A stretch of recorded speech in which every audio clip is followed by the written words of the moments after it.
Assalamualaikum warahmatullahi wabarakatuh. Alhamdulillah. Terus kita memuji Tuhan kita Allah subhanahu wa ta'ala atas segala nikmatnya. Dialah zat yang maha hidup, berdiri sendiri, zat yang maha adil, maha bijaksana, tidak beranak dan tidak diperanakkan, tidak ada sekutu baginya dalam segala penciptaan di langit, di bumi dan di kedalaman lautan, baik kelihatan atau tidak kelihatan oleh mata manusia. Dia zat yang maha perkasa, maha kuat, dan juga kalau ingin mengerjakan sesuatu dia hanya mengatakan jadi maka jadilah. Tidak ada yang berhak disembah kecuali dia, semuanya tunduk padanya. Dia telah menggantungkan segala nikmat yang dia berikan kepada kita dengan kalimat Alhamdulillah. Maka wajar kalau kita sering mengucapkan dan mengulang-ulangi kalimat yang mulia ini. Selanjutnya kita panjatkan salam hormat kita pada satu-satunya guru, kiai, suri tauladan, manusia terbaik, pemimpin anak Adam pada hari kiamat, penutup para rasul dan nabi, Nabi Muhammad sallallahu alaihi wasallam, sebagaimana Allah dan malaikatnya telah memberikan salam kepada beliau.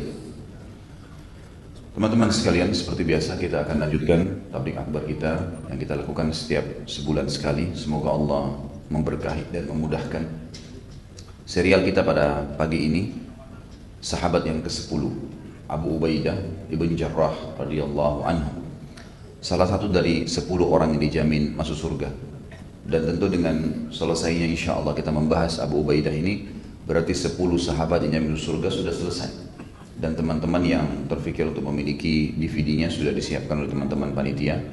Dan bagi yang ingin juga ikut atau mengambilnya, di YouTube, di web juga semua terbuka di www.khalidbasanama.com. Dan juga Alhamdulillah dan jazakumullah khair, beberapa ikhwah sudah berijtihad, sudah berusaha. Sekarang teman-teman sudah bisa mendownload gratis di Play Store untuk ceramah-ceramah kita. Bisa diketik Khalid Basanama dan ada logo warna hijau, tulisannya KHB. Itu karena diringkas, maka bisa di-download gratis. Dan saya harap teman-teman juga bisa mencobanya di HP masing-masing. Karena memang sekarang lagi masa pengetesan, mau dilihat kira-kira responnya seperti apa. Baik. Seperti biasa teman-teman sekalian, sebelum membaca atau menceritakan kisah tokoh pahlawan kita ini, maka kita coba mengambil dulu ad-durus wal ibar, pelajaran-pelajaran besar yang harus diambil. Teman-teman sekalian, orang-orang yang kita bahas ini adalah orang-orang yang paling layak dijadikan panutan. Idolahkan mereka. Mereka sukses dunia, sukses akhirat. Sukses menjadi suami, sukses menjadi orang tua, sukses menjadi teman, sukses menjadi pedagang, sukses menjadi pemimpin, semuanya. Dan yang luar biasa, mereka ditulis dalam sejarah kaum muslimin yang merupakan pemimpin dunia. Dan satu-satunya pemahaman agama yang paling benar, tidak ada lagi yang lain diterima di sisi Allah. Mereka orang-orang yang akan mendapatkan derajat yang tinggi di surga. Sudah sukses dunia, sukses lagi akhirat. Siapa yang antum mau pertemukan dengan para sahabat ini? Seorang penyanyi kah dari Eropa atau dari Amerika? Seorang artis kah? Yang belum jelas ibadahnya, belum jelas kesuksesannya. Bahkan kebanyakan orang hanya menilai dari sisi materi. Bukan kebanyakan di antara mereka bunuh diri, buruk kehidupannya, tiap hari mabuk, rusak rumah tangganya, selingkuh sana sini. Bagaimana bisa seorang muslim melakukan atau menjadikan mereka sebagai idola? Ini pemahaman yang betul-betul konyol sekali. Sementara kita punya figur-figur yang terukir dengan ukiran emas dalam buku sejarah. Dan kata para pakar ya, ilmu sosial dan budaya, seseorang itu akan bisa dinilai perannya di masyarakat setelah dia mati, bukan pada saat dia hidup. Karena orang kalau hidup, bisa saja sekarang dia punya peran, beberapa peran yang baik, tapi nanti mungkin dia punya peran yang buruk. Atau sebaliknya, dia punya peran yang buruk, mungkin dia punya peran yang baik. Tapi pada saat dia sudah meninggal, sudah ada satu rangkuman riwayat hidupnya. Maka kalau orang sudah meninggal, kita sudah tahu, oh ternyata orang ini seperti ini. Dan bisa diambil pelajaran kalau memang ada hal-hal yang baik, dan tentu ditinggalkan hal-hal yang buruknya. Para sahabat terukir buku-buku sejarah, bukan cuma sejarah Islam, sejarah dunia teman-teman sekalian. Punya hal-hal yang luar biasa. Saya subhanallah setiap kali membaca kisah-kisah mereka kadang-kadang terkagum-kagum dan berpikir bisa nggak saya sama dengan mereka. Tapi minimal saya harus berijtihad, harus mirip dengan mereka karena mereka sudah sukses dunia, sukses juga akhiratnya. Nah, ini orang yang paling layak untuk kita jadikan sebagai idola. Teman-teman sekalian, ada 4 poin dasar yang saya jadikan sebagai durus dan ibar. Pelajaran-pelajaran yang kita bisa ambil sebelum kita masuk ke hidup Abu Ubaidah radhiyallahu anhu. Yang pertama, salah satu prinsip dasar Nabi SAW diutus oleh Allah adalah untuk akhlak. Akhlak, tata kerama, bagaimana bermuamalah suami dengan istri, istri dengan suami, anak dengan orang tua dengan anak. Bagaimana dengan kerabat secara umum, rahim, bagaimana dengan umumnya kaum muslimin, dan bagaimana juga dengan luasnya seluruh makhluk, bukan cuma manusia, bahkan sama jin, sama hewan-hewan, sama tumbuh-tumbuhan. Semuanya dipandu, dan itu masuk dalam kategori akhlak. Kata Nabi SAW dalam hadis sahih, innama bu'ithu liutammima makarimal akhlak. Saya diutus, tujuan utamanya, prinsip dasarnya adalah menyempurnakan akhlak-akhlak yang baik. Masuk dalamnya jujur, amanah, tanggung jawab, sopan santun, memberi, loyal, membantu kebenaran, ya kan? Tegas terhadap kemungkaran dan kesalahan. Itu semua masuk dalam kategori akhlak karimah. Ada istilah lain teman-teman sekalian yang sebenarnya bisa menggabungkan juga seluruh substansial akhlak, seperti misalnya jadi jujur, amanah, tanggung jawab, dewasa, wibawa, bijaksana, ya, baik, santun, segala-galanya. Itu bisa dirangkumkan dengan satu kalimat, namanya amin dalam bahasa Arab. Waktu Nabi Muhammad SAW dapat julukan Al-Amin di Mekah, ini keliru kalau orang cuma terjemahkan dengan jujur saja, atau orang yang bisa dipercaya saja. Ini masuk dalam segala lini kehidupan. Hampir setiap kali orang interaksi dengan Nabi Muhammad SAW gembira, senang. Pada saat melihat tatapan matanya, sahdu, sayu, baik. Ucapan mulutnya, kata-katanya selalu baik. Emosinya bisa teredam, mudah memecahkan permasalahan, suka membantu orang lain, loyal dalam membela kebenaran, selalu tegas dalam ke hal-hal yang salah. Jadi orang selalu nyaman. Maka dapat julukan Al-Amin, gitu kan, Nabi SAW. Sampai orang Mekah itu bukan hanya sekedar senang kalau menitipkan gembalaannya pada beliau SAW atau amanah barang dagangannya, tapi senang kalau bertetangga, senang kalau bertemu, senang kalau ngobrol. Sampai orang-orang kafir Quraisy pun mengakui kalau sedang ngobrol dengan Nabi SAW, mereka rasanya tidak mau bubar. Walaupun Nabi SAW tidak sedang berbicara masalah wahyu. Jadi mereka senang sekali, ya, mereka senang sekali dengan Nabi SAW. Itu istilah yang digabungkan di dalam Al-Amin ini, gitu ya. Baik teman-teman sekalian, saya akan sebutkan tentunya, dan ini alasan kenapa judul kita, kalau dilihat di flyer itu, orang yang terpercaya atau orang terpercayanya umat ini, atau julukan lainnya sebenarnya Amin hadil ummah, diberikan kepada Abu Ubaidah radhiyallahu anhu. Ini bukan berarti sahabat-sahabat tidak amin, tidak jujur, tidak amanah, tidak tanggung jawab, tidak punya akhlak, bukan. Tapi ada beberapa sahabat yang lebih menonjol, seperti Abu Bakar radhiyallahu anhu lebih menonjol kepada, ya, keyakinannya yang pernah kita ceritakan pada saat hidup beliau. Bagaimana orang semua satu Mekah sudah nggak percaya Isra Mi'raj, tapi dia bisa mengubah satu Mekah pun mempercayainya. Umar dengan ketegasannya, kemungkaran tidak bisa ada di depan Umar radhiyallahu anhu, langsung diberantas sama dia. Semua sahabat sama, tapi ada yang menonjol. Nah, yang menonjol inilah yang disebutkan oleh Nabi SAW. Sama dengan Abu Ubaidah radhiyallahu anhu mendapatkan julukan Amin hadil ummah, orang terpercayanya umat ini. Semua sahabat bisa dipercaya pada saat itu, Nabi SAW percaya, tapi Abu Ubaidah berbeda. Ini punya nilai plus yang luar biasa, ya. Ini nilai plus yang luar biasa. Tentu saja julukan ini teman-teman didapatkan, nanti akan saya sebutkan, ya, pada Abu Ubaidah ini di manaqibnya, di kelebihan beliau, ya, apa yang kita bisa ambil dari kehidupannya. Yang jelas teman-teman sekalian, seorang muslim punya akhlak yang baik, dan kita berpegang pada hadis Nabi SAW yang berbunyi, seorang mukmin seperti lebah. Kalau dia makan yang baik. Lebah kalau makan sari bunga, dicari yang paling baik dari bunga itu, walaupun tempatnya jauh. Kalau dia memberi yang terbaik, yang dikasih madu. Kalau seorang muslim, seorang mukmin tinggal dimanapun teman-teman sekalian, maka target utama mana nih pekerjaan yang halal. Kalau dia muslim yang benar, dia akan cari sumber pendapatan yang akan saya masukkan ke dalam mulut saya, yang akan saya minum dalam bentuk cairan, ini halal atau enggak pakaian yang saya pakai. Karena dia tahu ada hadis Nabi SAW, ada orang berantakan bajunya, tidak pakai sendal, rambutnya berantakan, susah mengangkat tangan ke langit mengatakan ya Allah berikan, ya Allah berikan. Bagaimana Allah berikan, kata Nabi SAW, sementara makanannya, minumannya, pakaiannya haram. Dasar sekali. Kalau dia pun susah, lalu ada orang minta, dia tahu memberikan yang terbaik akan diberikan balasan juga yang baik oleh Allah. Kata Nabi SAW, Inna Allah tayyibun la yaqbalu illa tayyiba. Allah itu bersih, suci, sempurna, tidak terima juga kecuali begitu. Jangan pas-pasan. Berikan yang terbaik. Dan kalau dia hinggap di sebuah tempat, dia tidak merusaknya, si lebah nih. Walaupun rantingnya akan patah, kalau kita lihat ada sarang lebah, tidak patah ranting itu.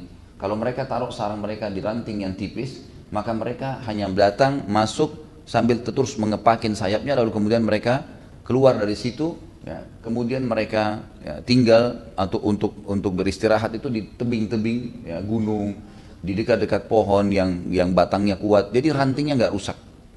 Maka kata Nabi SAW, orang mukmin seperti lebah, kalau dia mengambil, dia cuma mengambil yang terbaik, yang boleh saja yang halal. Kalau dia memberi yang terbaik. Kalau dia hinggap di sebuah tempat, dia tidak merusaknya. Tapi kalau diganggu, sengatannya mematikan. Kapan sudah agama yang diganggu? Quran dirusak, masjid dihina, Allah Azza wa Jalla dihina, ini sudah lain ceritanya. Maka luar biasa. Maka dia pasti akan mempertahankan sampai mati. Ini memang tradisi kita teman-teman sekalian. Dan ini jelas. Nggak dilihat ini apakah dia orang Arab, apakah dia orang Melayu, apakah dia orang bule, apakah dia orang hitam dari Afrika. Nggak ada lagi urusannya, semua muslim sama. Walaupun beda paras wajahnya, beda postur tubuhnya, beda warna kulitnya, sama semuanya. Jujurnya tetap ada di mana-mana. Kita di Amerika tetap jujur, kita di Saudi tetap jujur, kita di Indonesia tetap jujur, di mana-mana jujur. Haramnya babi di Indonesia haram di seluruh dunia. Seorang mukmin tahu masalah itu. Perempuan pakai jilbab Indonesia di kemanapun dia pergi, di negara kafir pun kalau dia kebetulan berada di sana tetap dia tutup auratnya. Nggak ada perbedaan dasar. Akhlak sudah jelas. Ini tradisi kita dalam agama yang harus dipegangi. Baik. Kemudian ini pelajaran yang pertama tentunya, dan kita akan hubungkan nanti dengan Abu Ubaidah radhiyallahu anhu dalam manaqib beliau.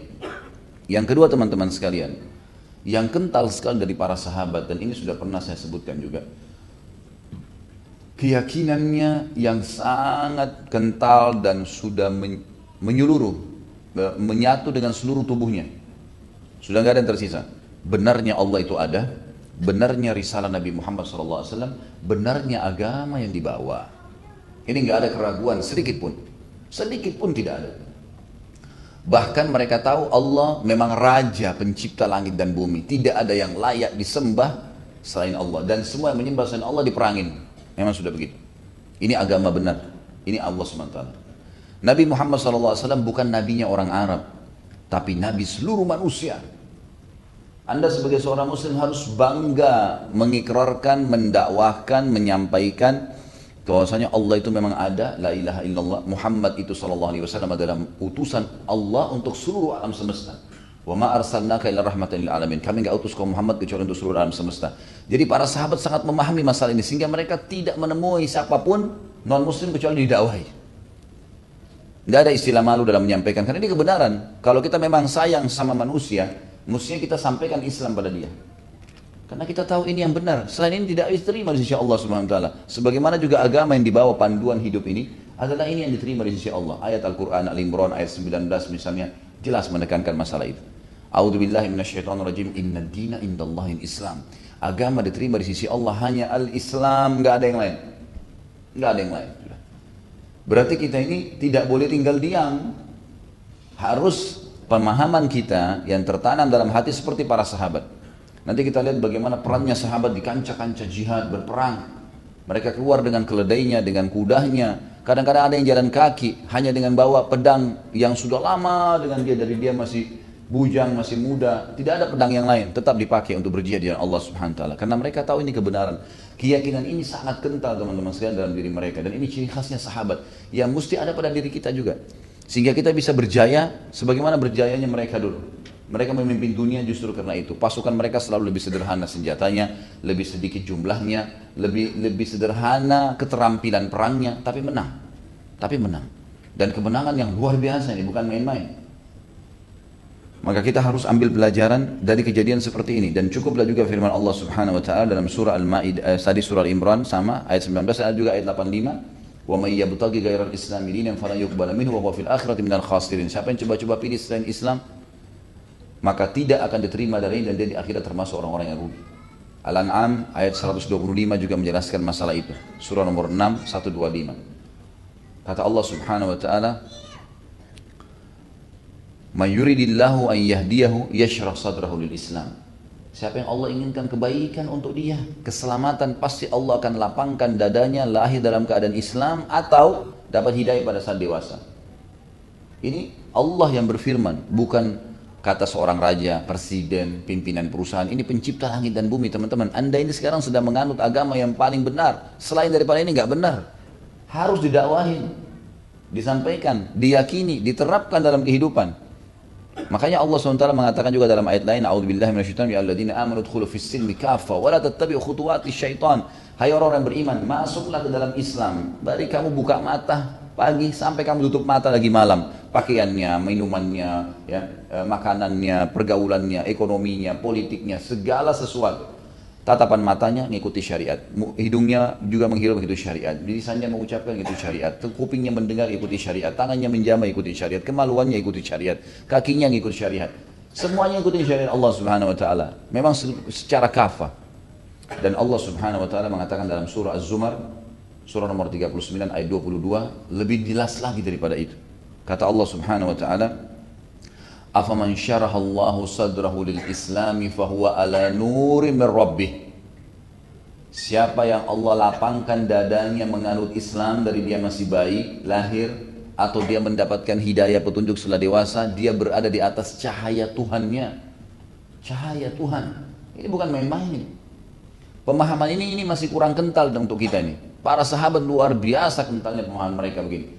Sampai kiprah-kiprah mereka dalam menyebarkan Islam ini tidak main-main. Luar biasa.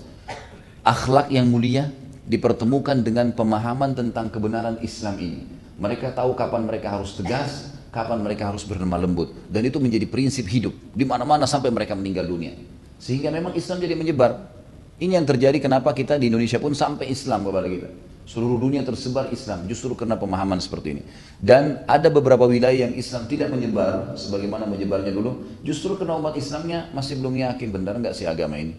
Buktinya mereka tidak terapin tuh. Buktinya masih banyak pelanggaran-pelanggaran agama yang mereka lakukan. Berarti mereka tidak yakin. Kalau mereka yakin, tidak mungkin mereka mau melakukan pelanggaran. Tidak mungkin mereka mau kehilangan peluang-peluang emas pahala. Mereka tahu sangat yakin kalau mati akan datang. Gimana? Otomatis seperti itu. Nah ini pemahaman kental sahabat, ini pelajaran teman-teman sekalian. Makanya saya bilang durus wal ibar. Durus itu jamak daripada dars yang artinya pelajaran, ibar ini jamak daripada ibrah yang artinya juga pelajaran, gitu kan? Pengalaman yang harus jadikan pegangan hidup. Teman-teman majelis ilmu seperti ini, Anda duduk 2 jam, 3 jam, 5 jam seperti bisa kita bil akbar, ini bukan untuk meramaikan situasi hadir di sini. Saya juga datang sini bukan untuk berdongeng-dongeng. Ini kita datang untuk belajar, mengambil ilmu, pulang dari sini terapin. Gak ada gunanya majelis ilmu kalau tidak dihadirin, kalau tidak diambil pelajaran darinya, gitu kan? Ini penting untuk bisa mengubah kita menjadi orang lebih baik. Karena waktu terbatas, waktu terbatas. Nabi Muhammad SAW pernah naik di atas gunung di Mekah, bukit, ya. Kemudian beliau teriak dengan suara keras, wahai Quraisy, dengan suara keras. Orang-orang Quraisy semua balik lihat Nabi Muhammad SAW. Ini amin, orang yang paling bisa terpercaya, jujur, amanah, segala-galanya. Mereka pun berkumpul semua. Ada apa wahai Muhammad? Kata Nabi SAW, kalau saya sampaikan kepada kalian di belakang pintu gerbang Mekah ini, pintu utama kita, sedang ada pasukan yang akan menyerang kita dan pasukannya banyak.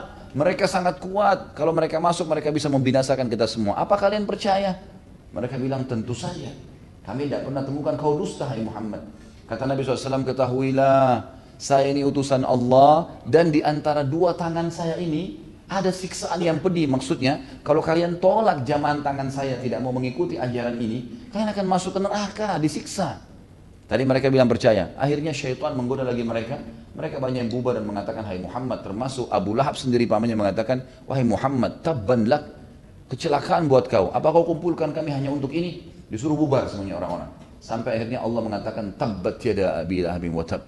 Dia justru yang celaka tuh, si Abu Lahab. Kenapa kok dia malah diingatkan baik-baik malah tidak mau bersikuku? Dan subhanallah tidak ada alasan teman-teman untuk menolak kebenaran. Apa alasannya? Gitu kan? Ini bahaya sekali kalau orang tidak memahami masalah poin-poin seperti ini. Kemudian yang ketiga teman-teman sekalian, juga dari kehidupan sahabat-sahabat dan Abu Ubaidah radhiyallahu anhu ini nanti kita akan ambil pelajaran masalah tepatnya memilih pemimpin. Perlu dibedain antara pemimpin negara, presiden, raja, khalifah, dengan panglima perang. Ini beda nih. Kalau pemimpin negara tidak ada toleransi, harus seorang muslim, alim ulama, dan yang ketiga, ya, dia tidak mencalonkan, dia tidak antusias dalam mengambil jabatan tersebut. Ada alasan saya sebutkan ini. Kalau muslim, firman Allah Subhanahu wa taala yang berbunyi a'udzubillahi minasyaitonirrajim, ya ayyuhalladzina amanu la tattakhidu aduwwi wa aduwwakum awliya. Hai orang-orang yang beriman, jangan pernah sekali-kali menjadikan musuhku dan musuh kalian pemimpin-pemimpin. Ini sebabnya, ya, yang dimaksud dengan musuh kata para ulama tafsir adalah semua orang yang kufur kepada Allah. Mau Yahudi kah, mau Nasrani kah, mau agama apapun selain Muslim, nggak bisa. Ada toleransi masalah ini. Nabi SAW waktu tiba di Madinah, ada orang-orang Yahudi, 3 suku Yahudi dan mereka punya raja-raja masing-masing. Tapi Nabi SAW tidak melanjutkan kerajaan mereka. Datang, beliau dinobatkan jadi raja, jadi nabi, dan semua harus tunduk dengan hukum beliau. Ini bukan karena kasus individu ya, bukan karena Nabi SAW egois, bukan. Karena ini kebenaran. Ini hukum dari langit ini. Dan Islam ini bukan agama baru teman-teman sekalian. Apa yang anda anut ini bukan agama baru. Semua nabi-nabi agamanya muslim. Semua Islam. Karena Islam definisinya adalah seseorang yang mengikuti, beriman kepada Allah, dan beriman kepada seluruh yang Allah suruh imani. Kenapa kita ini sekarang umat Muhammad SAW mau dari suku manapun dikatakan muslim? Kenapa orang Nasrani, orang Yahudi yang juga ya menyembah Allah, tahu ada Allah, tidak dikatakan muslim? Karena mereka masih belum dikatakan beriman sama Allah, ya, menolak risalah Nabi Muhammad SAW. Masih ada nabi yang mereka tolak, nggak boleh. Kata Allah SWT bagi prinsip dasar orang muslim, la nufarriqu baina ahadin min rusuli. Kita tidak boleh membeda-bedakan antara nabi-nabi dan rasul. Ini hal mendasar yang harus difahamin. Memang tidak boleh memilih pemimpin non-muslim. Tidak bisa, kecuali anda berada di wilayah non-muslim. Lain, wilayah kita minoritas lain. Karena mayoritas muslim untuk apa? Nyari orang non-muslim. Ini nggak boleh, memang hukum syar'inya begitu. Yang kedua teman-teman, ini tentu anda bisa lihat di ceramah saya, ada di YouTube atau ada di web juga, kriteria pemimpin. Itu 2 jam lebih saya ceramah, ini saya cuma ringkas-ringkaskan. Yang kedua, dia harus alim ulama teman-teman. Yang jadi sekarang permasalahan, setiap ada seorang alim ulama tampil di kancah politik, saya tidak bicara masalah partainya. Kalau dia tampil misalnya disodorkan menjadi bupati lah, wali kota kah, gubernur kah, apa ini, atau apalagi sampai presiden, pasti tanggapannya umat Islam sudah tanggapin. Masa sih seorang ustadz atau kiai atau seorang alim menjadi presiden, menjadi gubernur, menjadi wali kota? Terus pertanyaannya, saya balik bertanya nih sama teman-teman yang seperti ini. Kalau bukan seorang ulama yang memimpin anda, siapa yang memimpin anda? Hah? Orang fasik, yang mabuk, yang tidak sholat, yang tidak takut dengan hukum halal haramnya Allah. Jangan heran kalau tempat zina terbuka sana sini, khamar dijual sana sini, gitu kan? Perzinahan merajalela, segala macam pelanggaran, riba di sana sini. Negeri ini seperti sudah dililitin dengan riba, nggak bisa lepas, bahkan masuk dalam program pemerintah. Tidak mungkin terjadi kalau seorang itu alim ulama. Abu Bakar, Umar, Uthman, Ali, 4 khulafaur rasyidin teman-teman sekalian, sudah pernah saya katakan ini, tidak pernah punya ijazah politik dari Amerika, tidak punya ijazah ekonomi dari Eropa. Apa yang mereka terapin kalau begitu? Sistem ekonominya apa? Politiknya apa? Untuk kehidupan sosial masyarakatnya itu apa? Al-Quran dan Sunnah. Emang itu rujukannya. Ingat waktu Nabi SAW hijrah ke Madinah teman-teman. Madinah kota kecil. Nabi Muhammad SAW datang dari Mekah, Mekah kota kecil zaman itu. Dan ada 2 negara adik kuasa. Ada Romawi ya, pada saat itu, yang punya peradaban sudah ratusan tahun. Luar biasa. Bangunan-bangunan mereka kokoh. Arsitekturnya bagus.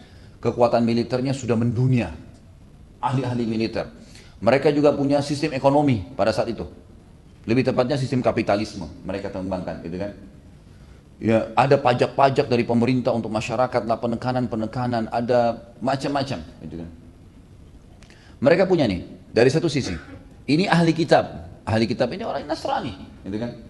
Waktu Nabi SAW hijrah di Madinah, mereka sudah ada, mereka sudah berkembang pesat, kayak kita sekarang Amerika misalnya, berkembang pesat, gitu kan, luar biasa. Sisi yang lain ada Persia. Persia juga sama, kerajaan adikuasa yang luar biasa pada saat itu, menguasai setengah dunia. Jadi, punya sistem ekonomi bagus, tatanan masyarakat bagus, arsitektur mereka bagus. Segala-galanya, sistem ekonomi, politiknya, sosialnya semuanya bagus. Peradabannya ada. Ya, bisa jadi sorotan pada saat itu. Tapi pertanyaannya, apakah Nabi SAW panggil orang Romawi untuk ngambil sistemnya? Kayak Indonesia sibuk dengan sistem Belandanya, Malaysia sibuk dengan Inggrisnya, Mesir, Tunis, Jajah sibuk dengan Perancisnya. Ini kiblatnya kan orang non-Muslim.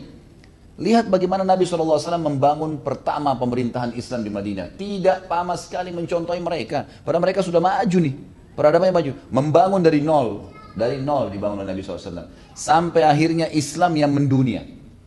Karena teman-teman sekalian, tadi saya kata-kata saya ucapkan, Islam yang anda anut ini Islam adalah paling benar. Ini bukan untuk kita saja. Untuk seluruh dunia, antum harus bisa memahami Al-Quran dan Sunnah dan terapkan dalam kehidupan serta sebarkan seluruh dunia. Selain daripada Al-Quran dan Sunnah tertolak, nggak bisa dibanggakan. Sistem manusia ini nggak bisa dibanggakan. Tidak masuk di akal teman-teman sekalian. Ribuan tahun kita memimpin dunia, tidak ada sistem ekonomi, politik dan semuanya yang bagus, itu nggak mungkin. Umar bin Khattab dipilih oleh Abu Bakar dengan perkataan apa sebabnya Nabi SAW pilih Abu Bakar? Karena Nabi SAW tahu Abu Bakar orang yang paling dekat dengan Allah Subhanahu Wa Taala, paling bertakwa kepada Allah. Sampai semua sahabat sepakat mengatakan orang yang paling alim di antara mereka adalah Abu Bakar radhiyallahu anhu. Nabi SAW tunjuk dia menjadi imam sholat. Tandanya pada saat itu pemimpin harus bisa memimpin sholat. Karena Nabi SAW selama hidup beliau jadi imam, kecuali beliau lagi keluar berperang. Abu Bakar juga waktu jadi khalifah jadi imam 2 tahun di masjid.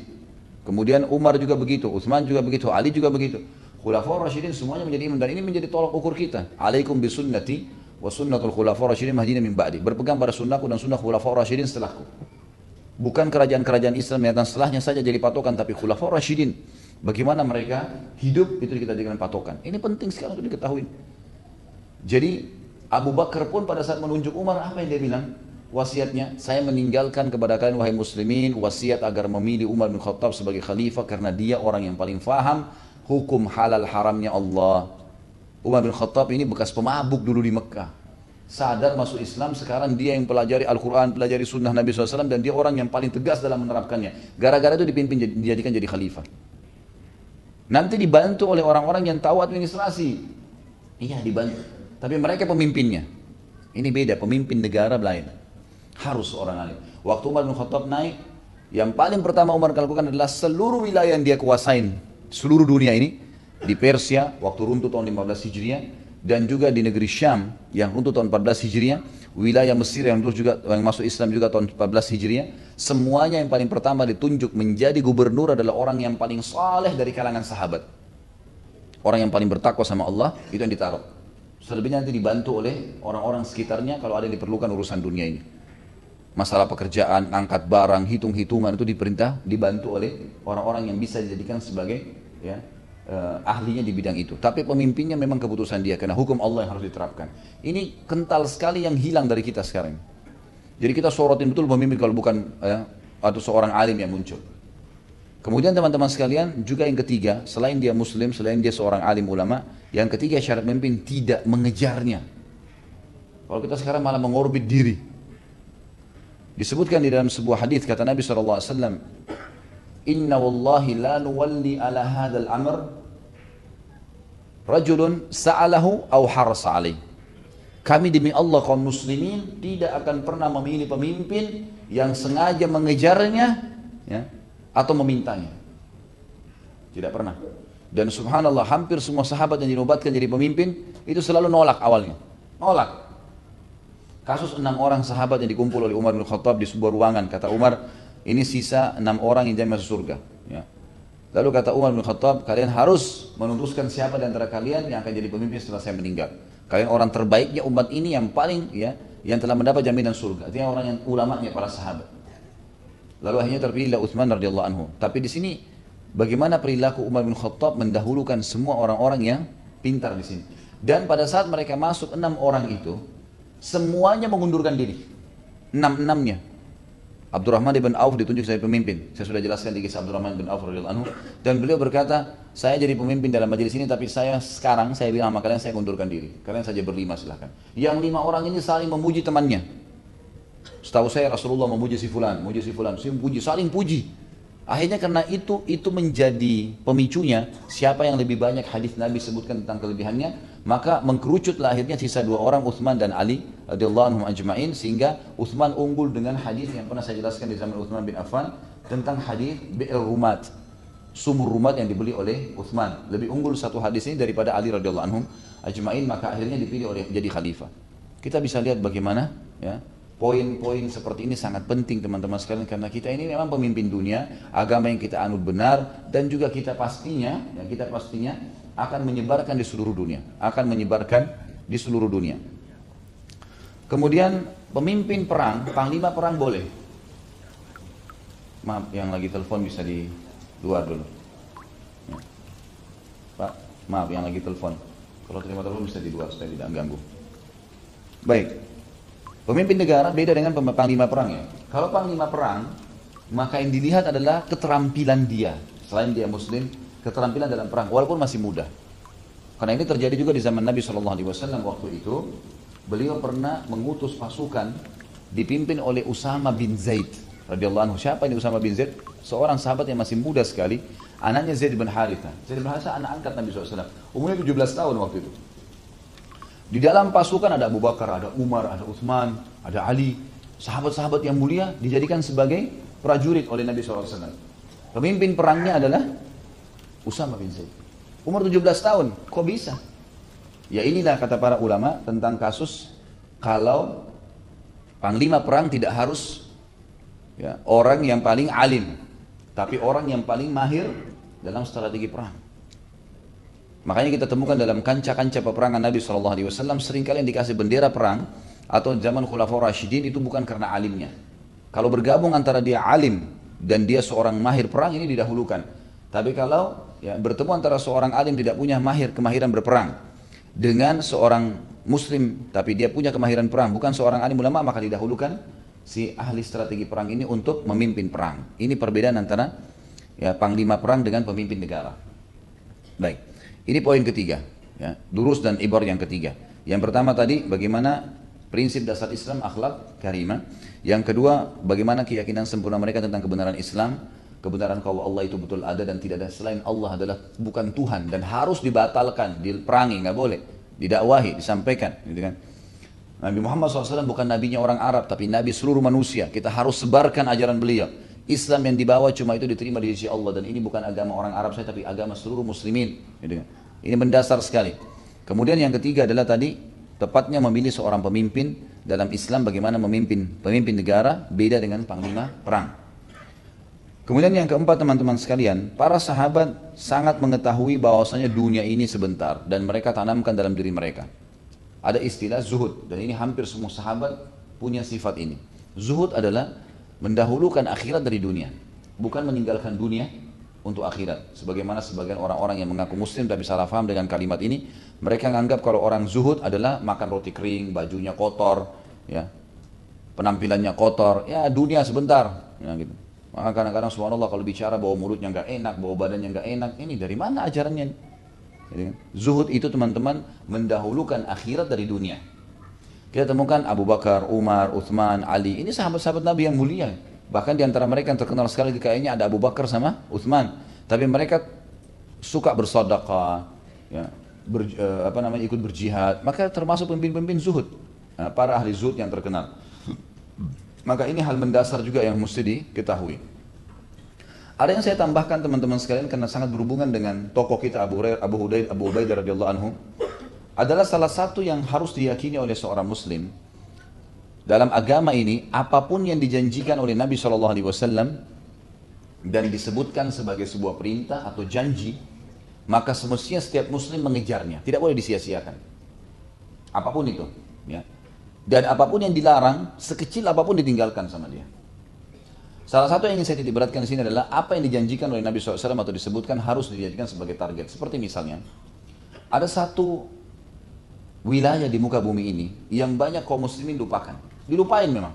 Mereka tidak mau tahu sejarahnya, mereka tidak mau mengunjunginya, mereka tidak mau memasukkan dalam doa misalnya untuk supaya membantu kalau ada muslimin di sana yang sedang tertindas.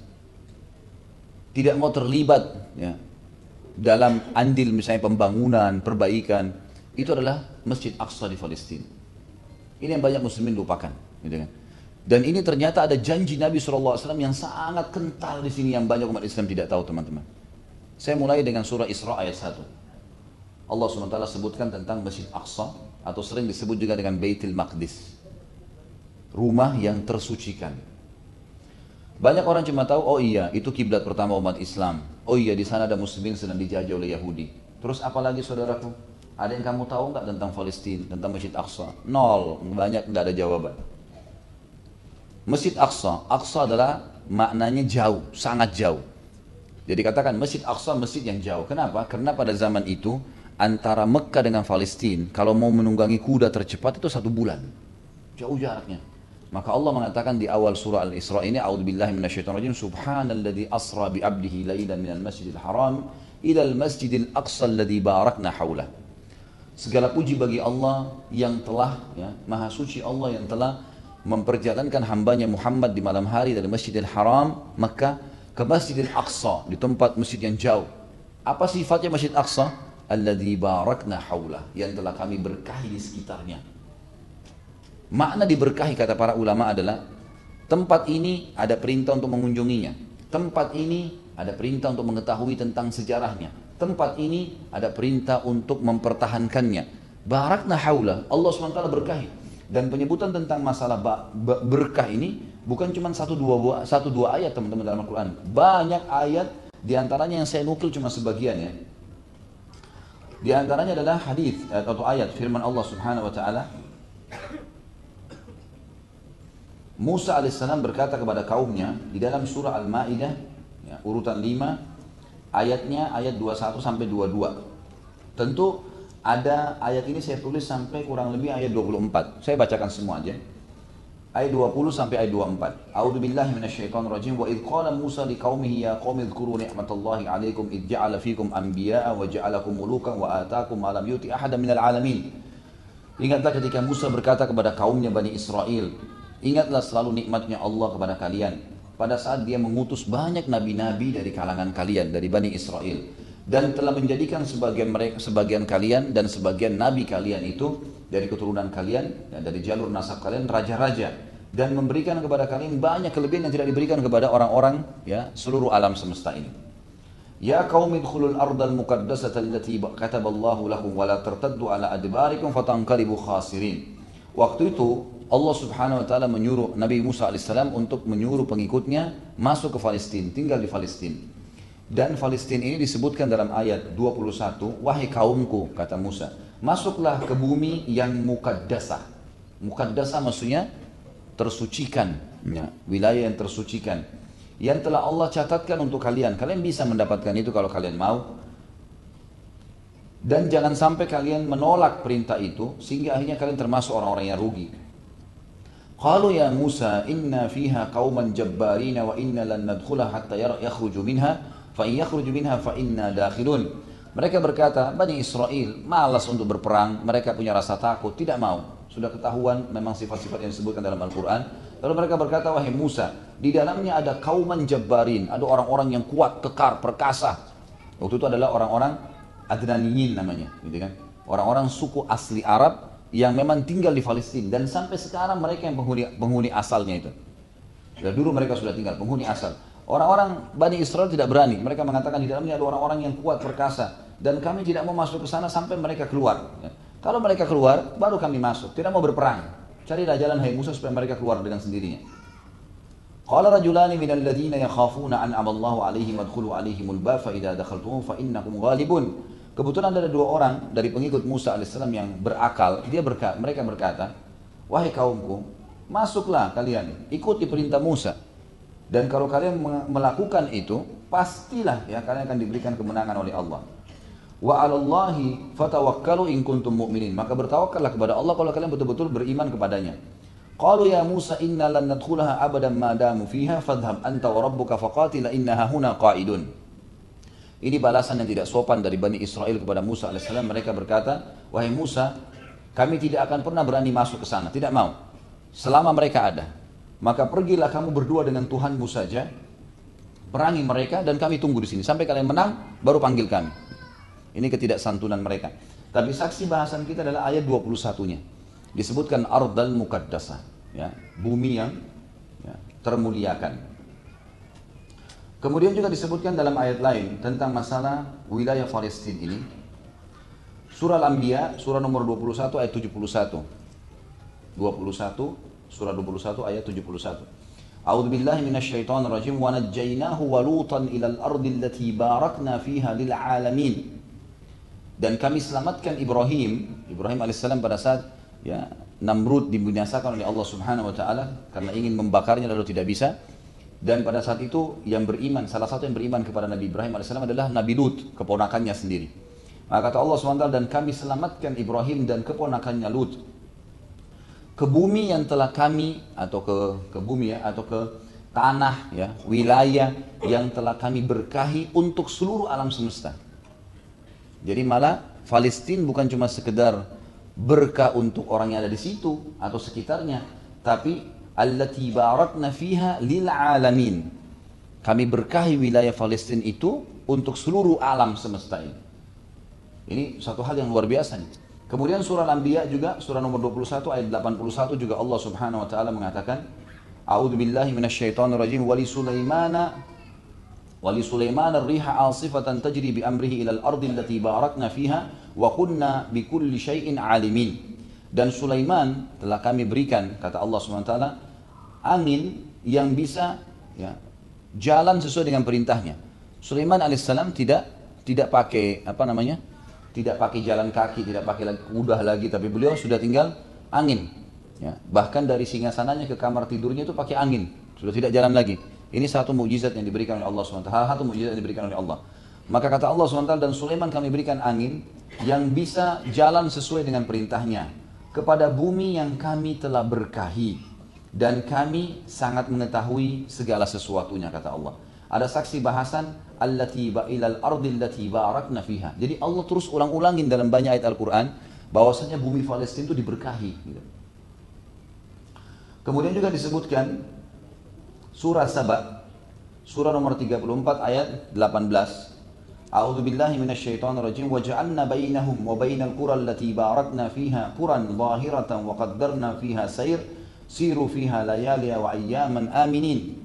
Jadi bagi penduduk Saba, tentu negeri Yaman ya, dikatakan Allah SWT, dan kami jadikan antara penduduk Yaman dan negeri yang kami berkahi ada kampung-kampung atau kota-kota yang kelihatan, dan kami telah tentukan jarak masing-masing.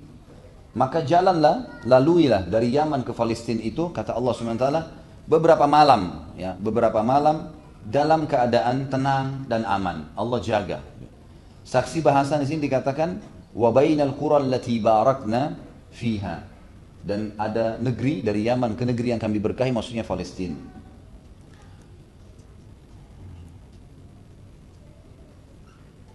Kemudian kita dengarkan beberapa hadis Nabi SAW yang banyak juga dilupakan oleh kaum muslimin. Di antaranya Masjid Aqsa yang ada di Palestina itu dibangun oleh Ibrahim alaihissalam, dan dia termasuk masjid kedua setelah Masjid Haram di muka bumi. Dan pada saat disebutkan masjid, maka berarti kita sedang berbicara tempat ibadahnya kaum muslimin. Karena seluruh nabi-nabi agamanya muslim. Bahkan Ibrahim alaihissalam dikatakan dalam sebuah ayat Allah SWT berfirman, huwa sammakum muslimin. Dia yang paling pertama memberikan kalian julukan muslimin. Dalam sebuah hadis yang sahih riwayat Bukhari Muslim, Abi Dzar radhiyallahu anhu pernah bertanya kepada Nabi SAW, ya Rasulullah, masjid mana yang paling pertama dari muka bumi untuk ibadah kepada Allah? Maka kata Nabi SAW, Masjidil Haram di Mekah. Masjid Haram Mekah ini, Ka'bah pertama kali dibangun oleh Adam dan Syith alaihimussalam. Kemudian datang banjir Nabi Nuh alaihissalam, akhirnya menghancurkan semua termasuk bangunan Ka'bah, hancur tinggal pondasinya. Pada saat Ibrahim alaihissalam datang, Ibrahim membangun kembali Ka'bah itu. Maka dianggap dia masjid pertama yang dibangun, gitu kan? Karena setelah itu Allah SWT perintahkan untuk tawaf, gitu kan, di situ memanggil orang-orang untuk haji dan seterusnya. Lalu kata Abi Dzar, lalu masjid apa lagi ya Rasulullah? Kata Nabi SAW, Masjidil Aqsa. Yang kedua Masjid Aqsa. Kalau Masjid Haram disuruh datangin, maka Masjid Aqsa juga sama berarti. Lalu kata Abi Dzar, berapa jarak antara keduanya? Masa pembangunannya? Kata Nabi SAW, 40 tahun. Jadi setelah Masjid Haram dibangun Mekah, lalu Ibrahim alaihissalam hijrah pergi tinggalkan Mekah menuju ke Palestina lalu membangun Masjid Aqsa. Jaraknya 40 tahun. Makanya keluar hadis yang lain juga riwayat Bukhari, kata Nabi SAW, la tashuddur rihal illa ila thalathat masajid. Tidak layak seseorang itu sengaja bepergian menuju ke masjid kecuali 3. Maksudnya sengaja ingin melihatnya, mengunjunginya, tinggal di dalamnya, tinggal di sekitarnya, buka usaha di sekitarnya, dan seterusnya. Berhubungan dengan masalah dia ingin menetap di situ. Tidak layak orang muslim datang, tasyuddur rihal ini bisa berarti adalah pindah tempat, tinggal di sekitarnya. Kecuali 3 masjid. Masjidil Haram, Masjid Haram Mekah, Masjid Rasulullah SAW dan Masjid Rasulullah SAW, wa Masjidil Aqsa dan Masjid Aqsa. Berarti kita diperintahkan selain tinggal di Mekah dan Madinah, kita juga diperintahkan tinggal di Palestina. Ini dalil-dalil sahih semua ini. Kemudian juga hadis yang lain diriwayatkan oleh Imam Muslim, saya langsung terjemahkan karena cukup panjang, tentang masalah Isra dan Mi'raj. Beliau mengatakan, dan didatangkan kepadaku burak. Burak itu adalah hewan menyerupai kuda. Dia antara kuda dengan keledai, berwarna putih, dan bagian tatapan matanya dimanapun dia menatap maka kakinya sudah sampai ke sana. Dia lalu kemudian saya dibawa oleh burak tersebut ke Baitul Maqdis. Nabi sebutkan malam Isra Mi'raj itu saya dibawa ke Baitul Maqdis. Jadi ada kunjungan Nabi ke sana. Ini berarti juga ada sebuah hukum syar'i di sini. Lalu kemudian kata Nabi SAW, saya mengikat kuda tersebut, burak itu, di sebuah tempat yang memang semua nabi-nabi mengikat kuda mereka di situ. Ada makna yang lain, kemungkinan burak ini bukan cuma ditunggangi oleh Nabi SAW, tapi semua nabi pernah diberikan kesempatan untuk mencobanya. Apakah itu ke langit, apakah itu di bumi, pokoknya pernah. Karena sabda Nabi SAW, dan saya mengikat burak itu di tempat yang nabi-nabi mengikat tunggangan mereka. Dan sampai sekarang, di tembok Masjid Aqsa, jadi kalau kita anggap misalnya meja ini wilayah Masjid Aqsa, dan Masjid Aqsa itu sangat besar, 1,4 hektar. Ada salah satu sisi temboknya, kalau saya tidak salah itu sisi timurnya Masjid Aqsa kalau kita menghadap kiblat. Itu sisi temboknya, orang-orang Yahudi jadikan sebagai tembok peratapan. Mereka nangis-nangis di situ, gitu kan. Mengaku dosa lah dan seterusnya mereka. Dan di situ tuh ada sekarang dipasang besi yang cukup besar dan itu menyerupai tempat ngikat untuk ngikat tali, dan itu kalau saya tidak salah terbuat dari emas, dan itu diyakini oleh kaum muslimin adalah tempat Nabi SAW mengikat burak itu, dan itu tempat diikatnya tunggangan para nabi-nabi. Kemudian kata Nabi SAW, lalu saya mengikat tunggangan itu di tempat yang semua nabi-nabi mengikat tunggangannya, lalu saya masuk ke dalam Masjid Aqsa dan saya sholat 2 rakaat di dalamnya. Kemudian saya bertemu dengan para nabi-nabi dan seterusnya, cukup panjang hadisnya. Sampai akhirnya Nabi SAW mengatakan kemudian saya dimi'rajkan ke langit. Tapi saksi bahasan adalah Nabi SAW mendatangi Masjid Aqsa. Kemudian juga kata Nabi SAW nanti dalam hadis riwayat Abu Daud dengan sanad sahih, nanti akan ada hijrah setelah hijrah pertama Mekah. Akan ada nanti hijrah setelah hijrah Mekah. Nanti ada muslimin hijrah tuh. Maka sebaik-baik tempat hijrah kalian adalah tempat hijrahnya Ibrahim alaihissalam. Ibrahim punya tempat hijrah 2 Mekah dan Palestina. Maka pada saat itu akan banyak orang-orang yang buruk di muka bumi, dan bumi ini akhirnya menguasai mereka, dan Allah Subhanahu wa taala akan membangkitkan orang-orang buruk itu nanti bersama kerah dan juga babi-babi. Maksudnya berbentuk seperti itu nanti pada hari kiamat. Tapi saksi bahasan adalah disebutkan tempat hijrah yang baik adalah Mekah dan juga Mekah Madinah, karena dari Mekah hijrah ke Madinah, dan juga Masjid Aqsa atau Palestina. Juga hadis Nabi SAW yang disebutkan di dalam hadis riwayat Imam Ahmad dengan sanad sahih juga, akan ada dari umatku ini terus kelihatan berpegang pada kebenaran, dan mereka selalu melawan musuh-musuh mereka. Mereka tidak peduli dengan siapapun yang bertolak belakang dengan mereka, dan mereka terus saja mempertahankan agama Allah Subhanahu wa taala sampai Allah mendatangkan hari kiamat. Lalu para sahabat berkata, ya Rasulullah, di mana sih yang Anda maksudkan tuh? Pengikut Anda ini, umat Anda yang terus pertahankan kebenaran agama ini sampai datangnya hari kiamat. Kata para sahabat, di mana mereka? Kata Nabi SAW, di sekitar Baitul Maqdis dan di sekitar di dalam Baitul Maqdis dan sekitar Baitul Maqdis. Berarti Palestina sekarang. Berarti di sini Nabi SAW menjelaskan kepada kita tentang akan umat Nabi SAW akan bertahan di situ dan akan ya menjadi atau Allah Subhanahu Wa Taala akan berikan kemenangan pada mereka dan berarti umat Islam disuruh mempertahankan wilayah itu. Ada fadilah yang lain yang mulia secara individual dan ini saya sekaligus menyampaikan teman-teman sekalian jangan pernah takut kalau ada kesempatan rezeki umroh plus Aqsa ikut. Karena kita ini umat Islam di Indonesia banyak terpengaruh dengan media. Saya bahkan waktu 3 minggu lalu sebelum memimpin umroh untuk plus Aqsa, itu sempat saya terima di WhatsApp foto jelas dari sebuah layar TV ternyata dibuat oleh orang-orang Yahudi ini. Itu kesannya Masjid Aqsa, ya, wilayah Masjid Aqsa yang di dalamnya. Jadi kalau kayak meja ini wilayah Aqsa, Baitul Maqdis ya. Ini 1,4 hektar. Di dalamnya ada banyak musola-musola, masjid-masjid dibuat karena jaraknya terlalu luas. Di depan sekali menghadap kiblat itu ada namanya Masjid Kibli, dibangun oleh Umar bin Khattab radhiyallahu anhu. Di belakangnya sedikit, mungkin jaraknya sekitar, kalau saya tidak salah, mungkin sekitar 100 meter ke belakang menuju ke pintu belakang masjid, maka akan ada Masjid Qubatus Sakhra yang kubahnya kuning. Ada orang yang mengatakan ini Masjid Aqsa, dia mengatakan itu Masjid Aqsa. Ini sebenarnya semua Masjid Aqsa. Di sebelah sini juga ada cukup banyak yang lain. Karena ada di bawah lantai itu ada Musalla Marwani kan gitu, ada masjid Aqsa yang qadim, Masjid Aqsa lama. Jadi ada 4 tempat sholat di situ gitu. Nah ini nanti kita akan lihat Nabi SAW sendiri mengingatkan kepada kita kalau semua lokasi itu adalah wilayah masuknya ya, Masjid Aqsa. Ternyata saya dapat foto, bukan foto ya, seperti foto dari layar TV, itu diberitakan kalau Masjid Aqsa sudah dihancurkan oleh orang-orang Yahudi. Diperlihatkan sampai ada masjid seperti Qubatus Sakhra sudah hancur, masjid yang kibli itu sudah hancur. Saya konfirmasi sama teman-teman travel, lalu dihubungin teman-teman di Palestina, mereka langsung pegang kertas, taruh tanggal, diperlihatkan sambil difoto kalau Masjid Aqsa masih ada. Itu semua dusta, gitu kan? Jadi tidak benar. Teman-teman sekalian, orang Yahudi nggak mau antum datang ke sana. Kenapa tidak mau kita datang ke sana? Karena kalau kita datang kita memberikan support kepada kaum muslimin. Dan akhirnya mereka jadi tambah kuat. Sampai waktu kami datang ke sana itu dipeluk sama orang Palestina, mereka berkata, Anda ini datang ke sini sudah cukup. Sudah cukup membuat kami termotivasi lagi. Ternyata muslimin ada yang mau peduli dengan keadaan kita. Orang-orang dari Turki teman-teman faham tuh. Mereka sampai kalau saya tidak salah informasinya seminggu itu bisa 3 pesawat. Artinya bisa 1000 orang Turki datang ke sana. Waktu ditanya sama orang kita, kenapa datang ke sana? Untuk apa? Dia bilang, kita tidak mau kehilangan masjid ini. Jadi datang saja itu tidak bisa dibendung oleh Yahudi karena turis gitu kan, datang. Tapi kita datang sholat di sana, Yahudi makin banyak muslimin datang, mereka makin takut. Ya, kan? Kalau kita tidak, maka mereka mengekspos informasi supaya kita ini ketakutan, nanti di sana ini, nanti di sana. Sampai saya bilang sama jemaah saya, kalaupun misalnya terjadi keributan Bapak Ibu sekalian, kapan lagi ada kesempatan ikut jihad tuh? Kapan? Ini kesempatan emas. Jadi turis, ribut, ikut saja kalau memang lagi ribut. Banyak kesempatan. Apa kata Nabi SAW dalam hadis riwayat Imam Muslim? Makbarrat kadama abdin fisabilillah fatamassuhun nar. Tidak akan disentuh oleh api neraka 2 telapak kaki seorang hamba yang tersentuh debunya medan perang.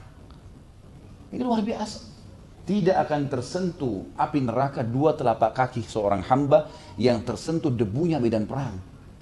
Itu datang ke sana, visa turis datang, ada keributan. Ini alhamdulillah tidak ada. Kadang-kadang ada keributan cuma sebentar. Kalaupun ada keributan, ya itu kesempatan, gitu kan? Belum hadis yang lain. Kata Nabi SAW dalam hadis sahih, kalau saya tidak salah riwayat Imam Muslim. Siapapun yang terbunuh di tangan ahli kitab, Yahudi dan Nasrani, maka dia mendapatkan double pahala syahadah, double pahala syahidnya. Beda dengan kalau dibunuh sama orang lain, karena Yahudi dan Nasrani tahu kalau kita benar. Kalau mereka bunuh berarti kita double dapat pahala syahadah. Ini sudah biangnya Yahudi yang sedang menjajah, gitu kan? Dan datang sana tidak ada masalah, masuk, ada pemeriksaannya, tapi kita masuk, sholat segala. Sisi yang lain, bukankah kita bisa ribat? Ribat ini istilah kalau orang mengikat diri di perbatasan antara muslimin sama orang kafir. Apa kata Nabi SAW dalam hadis Bukhari Muslim? Ribatu yauman fi sabilillah khairu minad dunya wa ma fiha. Sehari saja ribat, mengikat diri di perbatasan antara muslimin dengan orang kafir. Sehari, lebih baik daripada dunia dan seluruh isinya. Apa kata ulama hadis? Yang dimaksud dari dunia seluruh isinya adalah, kita bayangkan kalau kita diberikan kekuasaan, anggaplah jadi presiden Indonesia misalnya. Wilayah Indonesia saja yang dikuasain. Itu saja kita belum punya semua ya, masyarakat punya tanah masing-masing, kita cuma jadi pemimpinnya. Bukankah sudah memiliki sebagian kecil dari bumi ini, sudah bangga, sudah kaya, sudah harum namanya. Bagaimana kalau dia kuasai dunia? Hari kiamat nanti, ya, itu kita akan diberikan seluruh dunia dan isinya, gitu ya. Itu lebih baik, 1 hari saja ribat di jalan Allah SWT. Baik, selama 4 hari di sana bisa niat ribat, gitu kan? Orang semua orang Palestina yang saya temuin saya tanya, kenapa kalian tidak keluar saja dari Palestina? Mereka bilang kami mau ribat. Ini kesempatan, biar di rumah kami sekarang kami seperti ribat, karena ini musuh lagi menjajah. Pahalanya setiap hari seperti lebih banyak daripada seluruh isi. Ini hal yang luar biasa, gitu kan? Teman-teman, ada hadis luar biasa. Hadis ini diriwayatkan oleh Imam Ahmad dengan sanad sahih. Maimunah adalah salah satu istri Nabi SAW. Ada yang mengatakan hamba sahaya Nabi SAW dari turunan Yahudi, dari suku Quraidah. Gitu kan? Waktu suku Quraidah dikalahkan oleh Nabi SAW karena mereka berkhianat di perang Ahzab, maka salah satu tawanan untuk Nabi SAW bernama Maimunah. Akhirnya masuk Islam tentunya. Maimunah setelah masuk Islam berkata, Ya Nabi Allah, wahai Nabinya Allah, aftina fi Baitul Maqdis, beritahukan kami tentang Baitul Maqdis, apa yang perlu kami tahu? Faqala ardul mansyar wal mahsyar, ya. Itulah bumi nanti yang akan digunakan oleh Allah untuk membangkitkan manusia dan menyatukan mereka. Ya, kemudian dikatakan utuhu fasallu fi, kalian semuanya, kata Nabi SAW, semua yang syahadat pergi ke sana, sholat di sana. Perintah Nabi SAW. Ya. Fa inna salatu fihi kas salati ka alfi salatin fi masiwa, karena sholat di sana pahalanya sama dengan 1000 dibandingkan tempat lain. Qalat, maka Maimunah berkata, Ara'aita man lam yutiq an yatahammal ilahi aw ya'tiyahu. Ya Rasulullah, bagaimana kalau orang tidak mampu ke sana? Enggak punya biaya, fisiknya enggak kuat karena jauh. Apa yang harus dia lakukan? Kata Nabi SAW, Qala falyuhdi ilaihi zaitan yusraju fihi fa inna man ahda lahu kana kaman shalla fihi, kana kaman shalla fihi. Maka dia berusaha untuk bisa menyumbang walaupun minyak saja. Jadi zaman dulu tuh minyak ditaruh di wadah kecil, lalu kemudian menyalalah api dari situ untuk menerangi Masjid Aqsa atau menerangi sebuah tempat. Kata Nabi SAW, maka dia menghadiahkan minyak saja sedikit untuk menerangi Aqsa, karena siapa yang meneranginya sama pahalanya dengan sholat di dalamnya. Ini bayangkan. Saya bilang sama jemaah saya kemarin, selama ini kita mungkin melalui LSM, antum kalau ada LSM di Indonesia bantu Baitul Maqdis bantu. Tapi di Masjid Aqsa sendiri, di dalam Baitul Maqdis itu ada kotak-kotak amal, tidak banyak tapi ditulis memang dikelola oleh pemerintahan Palestina resmi. Saya bilang sama jemaah saya ini tinggal masukin langsung di kotak, langsung di sumbernya. Masjid Aqsa langsung dikelola, kita dapatkan pahala ini. Pahala sholat di sana 1000. Kemudian juga kata Nabi SAW, cukup banyak hadisnya ya, tapi ini hadis yang mulia juga, hadis agung sekali. Hadis ini riwayat Ibnu Majah, kata Nabi SAW, dan hadis ini disahihkan. Lama faraga Sulaiman bin Daud min bina Baitul Maqdis, sa'al Allah thalathan. Waktu nabinya Allah Sulaiman selesai merenovasi Baitul Maqdis, maka dia meminta kepada Allah 3 hal. Hukman yusadifu hukmah. Dia meminta kepada Allah agar semua keputusannya di kerajaannya, Nabi Sulaiman AS, itu sesuai dengan hukum Allah. Walaupun wahyu belum turun, kalau ada orang yang bertanya, maka Sulaiman mengeluarkan sebuah hukum, itu sudah dia berharap hukum itu adalah panduan Allah. Dan Allah Subhanahu wa taala sudah memberinya. Yang kedua, mulkan la yang bagi li ahadin min ba'di. Dia juga meminta yang kedua, suatu selesai bangun Baitul Maqdis, agar kerajaannya yang diberikan ini tidak ada lagi orang yang memiliki kerajaan seperti ini sebelumnya, sesudahnya. Jadi ini kerajaan yang paling luar biasa, setelahnya nggak ada raja seperti Sulaiman. Dan Allah berikan. Dan yang ketiga, saksi bahasan teman-teman sekalian, bahkan fadilah ini nggak ada di Masjid Haram Mekah dan Masjid Nabawi di Madinah. Tentu Masjid Haram Mekah dan Masjid Nabawi lebih afdal daripada Baitul Maqdis. Tapi kita bicara tentang ada manfaat yang kita dapatkan kalau sholat di Baitul Maqdis tidak ada di tempat lain, termasuk Masjid Haram Mekah. Adalah perkataan Nabi SAW tentang Sulaiman, wa alla ya'ti hadzal masjid ahadun la yuridu illa as-salata fi illa kharaja min dhunubika yawma waladathu ummu. Tidak ada orang siapapun yang datang ke sini dari orang beriman di Masjid Aqsa, kata Sulaiman AS doanya kepada Allah, tidak ingin kecuali sholat, memang betul-betul untuk sholat, sunnah atau wajib, tahiyat masjid kah, rawatib kah, atau sholat wajib, gitu kan? Kecuali dia dibersihkan dari dosanya seperti baru dilahirkan oleh ibunya. Kata Nabi SAW dalam tambahan riwayat adalah, ammathnatani faqad u'tihuma, ya. Wa arju an yakuna qad u'tiyats tsalitsa. Kalau 2 pertama permintaan Sulaiman agar keputusannya sama dengan keputusan Allah, kerajaan tidak layak untuk Allah, sudah dikasih oleh Allah SWT. Tinggal yang ketiga, kata Nabi SAW, saya berharap juga Allah sudah memberinya. Allah SWT sudah memberinya. Jadi luar biasa bagaimana fadilah-fadilahnya. Lalu dalam hadis yang lain, kata Nabi SAW, dan hadis ini, maaf saya tidak temukan diriwayatkan siapa, tapi hadis ini hadis sahih. Kata Nabi SAW, waktu ada beberapa sahabat yang berkata, kami memperselisihkan atau kami sedang mendiskusikan mana yang lebih afdal, Masjid Rasulullah kan atau Masjid Aqsa. Maka kata Abi Dzar radhiyallahu anhu, waktu itu Nabi SAW keluar, lalu berkata kepada kami, sholat di masjidku ini pahalanya 4 kali lipat dibandingkan Masjid Aqsa, kata Nabi SAW. Tapi ketahuilah, sebaik-baik tempat sholat adalah Masjid Aqsa. Sebaik-baik tempat sholat.